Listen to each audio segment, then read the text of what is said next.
Hello, everyone. This is the Free American Press with your host, Alexander Horat. Today, we're going to have a very special guest on the show named Daniel Parada. But before we get into it, if you could please subscribe to the channel and leave a like on the video, that would be really appreciated.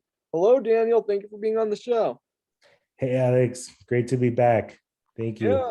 Well, thanks for coming back on the show. So I wanted to ask you a little bit. We were talking off air for a while, and you were talking about how it's better to have a conscious mindset versus a subconscious mindset in regards to your business. So could you tell the viewers a little bit about that? Yeah, on a business level and on a personal level, I think it's really important that people start, raising their awareness in the fact that we have two types of consciousnesses. We have our subconscious mindset and our conscious mindset, and when you leave your house in the morning and or you go walking or driving. I mean, you have a destination in mind. People are either going to work or they're going somewhere. They know where they're going. So it's very important to look at business the same way and just really understand what you're doing on a conscious level. I like to look at it that way in business because it allows you to meet targets, and when you're setting goals, you can actually self-track yourself and give yourself checkups. And it's the same way as like, when houses are built or skyscrapers are built or hotels are built. There's architects and there's blueprints, and there's a lot of thoughts that go into building these structures, and people just don't go start building all of a sudden. So you got to look at your life the same way. It's really important to write down your goals and have a vision for what it is that you want, and just have faith and apply action to it, because right now we're living in some crazy times, and I think it's providing a lot of opportunities. So it's been something that helped me out in setting goals and having visions, and it's something that a lot of successful people have done as well. So I think it's not like you need a degree to be successful. You just need to follow those successful traits that successful people have shown us. Yeah, that definitely makes sense, Daniel. So basically, you're saying it's better to have a conscious mindset so you can move up the ladder, a business and just in life in general, rather than just doing the same, like robotic tasks, following orders with your subconscious mindset, kind of like how people have been, during the whole pandemic. So that Yeah. I think you make a really good case there with what you're saying. So how do you think is a good way to make people get out of the subconscious mindset and into the conscious mindset? What are some good tips that you did to do that? Yeah, I think a good starting point is just to really just to evaluate your life and just be true to yourself and ask yourself what it is that you're trying to accomplish, what is it that you want in life, and just start writing things down. It's really important to have a destination in mind and look at your life, your business as not so much where you're at, but where you want to be. And it's something that that a lot of successful people have done, and that's where I've picked it up from. And it's something that anyone can do. We all have um, time, or we're all given any time throughout the day to make those decisions. I know a lot of people work, and you may work a lot of hours, but I can guarantee you there is some time out of your day that you can um, dedicate and invest within yourself to do that. And I think that's a great starting point, just looking at your life and what it is that you're trying to accomplish and where you would like to be. Yeah, I think you're right, and it almost seems like you hit the nail on the head because it seems with the school system. I know you homeschool your daughter, and we see with Yeah, the school system today. It seems like all they're teaching is a subconscious mindset. Follow orders, do this, do that. basically be, like a worker type person. But it really only seems like when people begin to prosper is when they have the conscious mindset like you're talking about, Yeah, and then they want to do things, change the world or start a big business. So yeah, I think yeah. that's a really important thing. So what are some good things that you saw for training yourself on having a conscious mindset? Like basically, like who are some of the role models, teachers that you had to put you down on this path? Yeah, I have a lot of people on my channel that I follow. Just right off the top of my head, I know there's a few like motivational speakers like Steve Harvey and even The Rock that have done certain things. But I think it's also key to blend in or have a balance of some of those um, motivational topics along with education.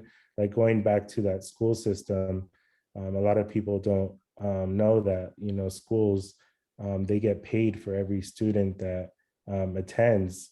So when you look at it in a big picture, it's just the government taking in more money. The more students that attend, the more money they make, and they're able to teach those students whatever they want. And it's not a coincidence when you look at the school system. They don't educate or they don't teach the kids the things that they actually need when they grow up in life. Like there's no classes on money or financial education or how to run a business or anything in that scope of work.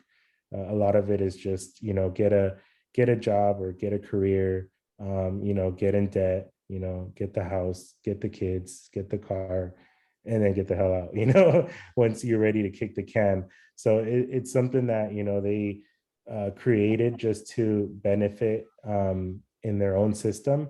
So you kind of have to have that fine balance of just education and know how this world is kind of like running on, and then also have that fine balance of knowing that there's so much time in a day, and that's why employers exchange dollars for time, because in their eyes the dollars is worth less than your time. Your time is more valuable. So if you reflect on that, you'll start to realize that that's your time, and you can take control back of your own time and use it for your own benefit, and leverage that and use it for your own gains versus giving it to an employer. And you can make a lot more money. It just takes a little bit of education, a little bit of dedication, like writing down goals, and having some faith, dedication, and taking action. Yeah, that's true. And yeah, it just seems like most public school teachers are not very good motivators. They just want you to work, for the system. So could you tell everybody how you like homeschooling compared to public school for your daughter? Yeah, I like it a lot because I teach my daughter a lot about everything about money, like real money, gold, silver. She actually has her own little stash that I've given to her, and she loves it. And aside from what the material that needs to be covered on a day-to-day basis, like language arts and math, I always try to put in some monetary history and just some real life lessons, just to give her some practice on how to respond to certain things. Um, but yeah, I also learned a lot from Robert Kiyosaki, Rich Dad Poor Dad, and he talks a lot about that too, like fake teachers, fake money, fake assets, and I really don't think it's so much like the teacher's fault, because they really don't even know themselves either. They're just going with the flow. I feel like a lot of teachers are just there because they need the check. They need, obviously everyone needs to pay bills, but yeah, it's something that I decided to take control over, educate my daughter the way I want to, because I was given that choice, and everyone has that personal freedom. And it's something that, we both like to talk about on our channel. And, just getting your personal freedom back, and just having the freedom to choose what you want to do, and how you want to raise your kids is it's very important in my eyes. Yeah, I think you're definitely right there, and I think there has to be some reason why the government doesn't want to teach monetary policy, in its curriculum. Yeah. There's got to be some reason, maybe just to keep the people down and to keep it so they can live, high off the hog and everything. Um, Yeah, it's just a monopoly. That's all it is. Yeah, that's basically, that's pretty much what they do too, is they, with subconscious mind, they put everything, like about this pandemic, stay at home, do this, do Yeah, that, and they implant it in your conscious mind, but they don't really want you to think about it. They just want to basically send all these, radio, TV, internet, everything all on you to make you do something. And, you just subconsciously follow what they say. So, that goes yeah. back to what you were saying with subconscious versus conscious mind. And how can Mhm. you apply that? You were talking a little bit about the housing market when we were offline as well. How can we apply this same theory to the housing market? Yeah, yeah. Right now, we hear a lot of incentives. Like, I don't know if they're still going on, but I remember a couple weeks ago, I heard, I think it was B of A, they were offering up to $15,000, pretty much like down payment assistance, and they're trying to get people into home ownership. But the real um, the real players, or the way the monopoly really works, is you have like BlackRock, and you have JP Morgan, and a lot of these huge corporations just buying hotels, apartments, and single family homes, but mostly just to rent out. It's strictly for cash flow, and they're using debt as leverage, versus the way they're selling it to the average person, as in like, oh, just have your forever home. If you look up the word mortgage, the Latin term is death pledge, and the contract dies in only two ways: either you pay off the loan, or the bank takes it back through foreclosure. And it's a vicious game that the bank always wins. I actually did a video on that on my channel, and if you guys want, you guys can see it to get more info on it. But it's something that is it's a game that they play. So it's really important to understand the terms and the conditions when you're purchasing a home. Like, if you're getting a 30-year fixed, your payment will always be the same. But I know back in 2008, like 2006 to 2008, right before that housing market crash, a lot of people were going into loans with 5-to-1 arms or 7-to-1, which are adjustable rate mortgages. So they'll fluctuate, they'll change after those 3 years or 5 years or 7 years. And if your interest rate just skyrockets, then you can't afford your payment anymore, and the bank will just take that home away, and you could just kiss your down payment goodbye. Everything that you put in, you pretty much lose. So it's a very it's a very it's a crazy game, and how they play it. And you could be very successful in real estate. I just think you need to educate yourself first, and how to use it to your leverage, or to your advantage, and leverage it like the big people are playing it. Yeah, so you call it, the death pledge, basically. You're right. Yeah, The bank yeah. definitely always wins in the end. So, do you think it's a good idea just to save up your money, your cash, and not even get a mortgage to buy a house, or do you think it's a good idea, to get a mortgage to, buy up more properties and stuff like that? Like, what are your kind of your thoughts on, buying a home and stuff like that? Is it a good time? Yeah, I mean, I think it just depends on your needs, like depending on, like, if you have a family, if you're single, it just really depends on what your needs are. But I've heard a lot of people starting off doing house hacking. Like if you get a 4 unit apartment or like a fourplex, it's still considered a residential loan. If it's 5 units or more, then it's commercial. So you can still qualify if it's your first time. You can get a first time loan with like 3% or 5% down, and then you can live in 1 unit and rent out the other three. So that's one strategy that I've heard from several successful people, like Grant Cardone, Brandon Turner from Bigger Pockets podcast, and a lot of real estate gurus. That's kind of like how they look at real estate. Like if you want to get into home ownership, like a great way would be to kind of house hack, like buy a home but get it with the right contingencies, like 30-year fixed, or make sure it's fixed, and just do your research on the area that you're investing in. And aside from that, yeah, just making sure that you can have some cash flow coming in. So whether it be renting out the other 3 units, or converting the garage into a 1 bedroom, 1 bath and renting that out, just kind of like house hacking and using that to your leveraged. I see that being a great way getting into home ownership. But if you could just straight off the bat, just start looking into real estate to strictly just to rent out and have it cash flow and then live off of the profits, that's also a great way, a great strategy as well.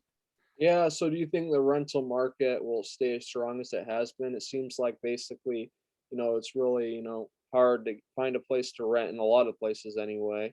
It's kind of hard, it's good for the landlord. Do you think it's going to stay that way, or do you think it's going to become, a lot easier to find a rental, in the future, or do you think it'll kind of go on the same pace of becoming becoming harder and harder? Yeah, I think it's gonna stay this way, and I do expect rents to go up. I expect everything to go up. Just the fact that they're just printing so much money, and I think if people can't afford the rents, they're just gonna continue printing more money, and landlords will end up getting their payments, whether it be through like UBI or Section 8 vouchers, or the government will always just find a way to print and print. And it's something that it's an industry that has never really taken a hit. Like if you were to compare stock markets versus like the real estate market, like the real estate market has always Yeah. been strong in that aspect with the rentals.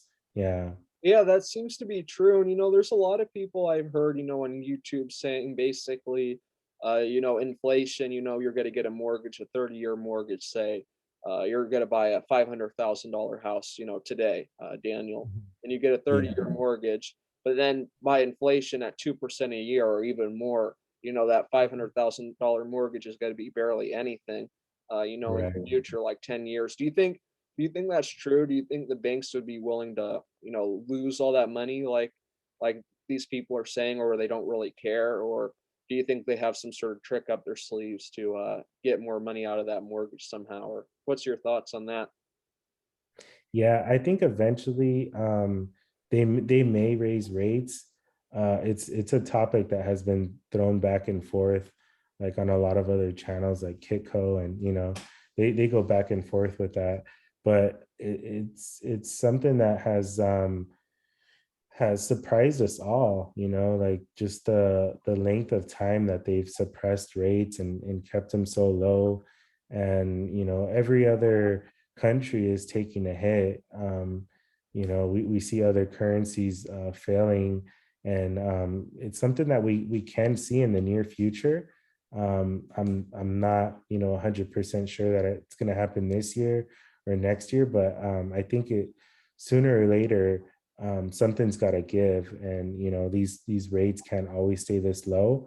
But like I said, if you're able to run the numbers and ensure that um, first you run the numbers as far as units, you check barriers, and then number three, cash flow, and it's a fixed rate. I think you'll be you'll be good because it's something that is it's a necessity. Like everyone's going to need somewhere to live. But that's why I say it's very important to do your research on like the market, the city, because a lot of people are starting to migrate. So it's something that you need to kind of pay attention to and see like where are the jobs at, like where are people going, because it's something that it's key when you look into real estate. Like a lot of people think that the house is the asset, but the tenant is the asset because the tenant is paying the rent. So it's something that you have to do research on and make sure like, okay, is this a city where it's developing? Is there a lot of jobs? Like, is it a safe neighborhood? It's there's a lot of things that go into it. But I think overall, I mean, real estate has always outperformed, or it's been rising, and I kind of continue it seeing going in the same direction. Yeah, and that's kind of one thing we've seen across, human life and, down through the centuries is that, land was really the basis of power, in the feudal system and everything else. The people who owned the land, were rich and powerful while they had all the peasants, basically running the land from the feudal barons. So do you think it almost seems like, the best way for the banks to really win in the end is for there to be a deflationary event, kind of like how the economic ninja was talking about, basically Yeah. where there be deflation when in the housing market and everything, and money will get tight and people won't be able to pay their mortgage anymore, so the houses will go to the banks. So do you think we could see something like that, and that would basically be a massive wealth transfer, from fake money, like the US dollar, paper dollar, into a real asset like property? Do you think that's a trick the banks might have up their sleeve in the future, or do you think it's probably just going to be inflation just continuously? Yeah. Um, I could see it playing out either way. Just because this past year, we've seen so much money printed, and it really hasn't trickled down yet to the bottom yet. So I could see it playing out both ways, just because I did I was in my 20s already, close to it when the last housing crash happened. So I kind of experienced both scenarios. So I can kind of get a feel for either one. But I think it's also good to know too, because like if you pay off your home, even if you pay off your home, like you still have taxes to pay. Right, So that's true. that's another strategy that they could use, like raise taxes. And if you don't pay your taxes on your home, you'll find out who really owns your home. So it's not so much just the loan. And I think that's why a lot of these big corporations, like BlackRock and JP Morgan, they focus on just buying it all up and renting it out, because um, their main goal is just cash flow. And it's also something that the World Economic Forum talks about too, that you'll own nothing and be happy. So it's So Daniel, how do you think the World Economic Forum is going to implement that plan, in the near future? I know you've looked into this quite a bit, and I've heard that too. That seems to be their plan. How do you think they're going to accomplish that? Yeah, I think little by little, they're just gonna price people out. I've heard of that wealth gap getting bigger, meaning like there's gonna be no more middle class. We have a lot of moms and pops businesses getting shut down, and we saw that when this pandemic rolled out, and we had Home Depot and Target and all these big box brand stores open, but then all the little shops were shut down. And right now we're seeing the rich get richer and the poor get poorer. So it's a strategy that they've been playing out, and they're trying to cover it up or convince people with these stimulus checks and this free money, printing out money and just handing it out like helicopter money. But I think a lot of people don't realize that that's money that's going to need to be paid back it's it's debt that's just increasing. And yeah, I think that it's it's um it's like a well strategized plan that they have. And it's not something a lot of people are aware of because it has a lot to do with macroeconomics. And it's something that Yeah, people get busy, they're working every day, so they don't have time to look into this stuff. But that's why it's really important to to educate yourself on this and be up to date with it, because when you're aware and you have knowledge on this in this industry or this field, you know how to react better. yeah, that's definitely true. And what you said there, what happened near you over there where you live, the same thing happened here in California, the part of California I live in, Northern California. Basically, the big corporations, they got to stay open during the pandemic, but they closed down, the city and all the small businesses. For some reason, the big corporations like Walmart were exempt, but the mom and pop store, down the street had it stay closed down by Yeah, the order and everything. So that seemed pretty crazy. yeah, That just seemed like a very convenient way to basically squash these businesses, by government edicts to enrich these corporations. And there has been talks that basically the government is just owned by these corporations as well. So yeah, so basically you're seeing like events like that happening again, in more intensity, little by little, them taking away people's wealth and livelihood pretty much. yeah. And a lot of it is just deceit. They're just trying to misinform people. And yeah, that's why I'm happy we both bring we bring the same content to the channel, trying to raise awareness and just spread the information of personal freedom. It's really important that we try to live in that conscious mindset, because if you just continue living that subconscious mindset and just go to work, it's going to be a lot easier for them to take advantage of you. Yeah, and it seems like, the wealth gap, during this whole pandemic has been growing too. Like the top biggest corporations grew by quite a bit. Yeah, They said the economy was slowing down, because of all this was going on. But instead, these biggest corporations, got, billions and billions of more dollars richer, like Amazon, Walmart, and all these Walmart. big Yeah, businesses. I think I read one article like they grew by like a huge percentage. I forget exactly how much, but yeah, basically, what they're trying to do is make the wealth gap bigger, like you're saying, basically smash the American dream, saying you can't start your own business. You all have to work for our corporation, basically. So right. yeah, and that seems like, subconscious versus conscious mindset. We go back to that again because that's so true what you said right there about that. And I think it's really good that you're trying to expose, all this stuff that's going on your channel, economic research. Uh, and I'm actually going to share the screen to show the viewers your channel, Daniel. Uh, Let me get it up. So here it is. Okay, so I have it up now. So everybody should be able to see his channel, Economic Research. And is there anything else you'd like to say about your channel, Daniel? Yeah, I try to bring financial education, mix it up with personal freedom. Just trying to I know you're the same way, Alex. You just try to help people out.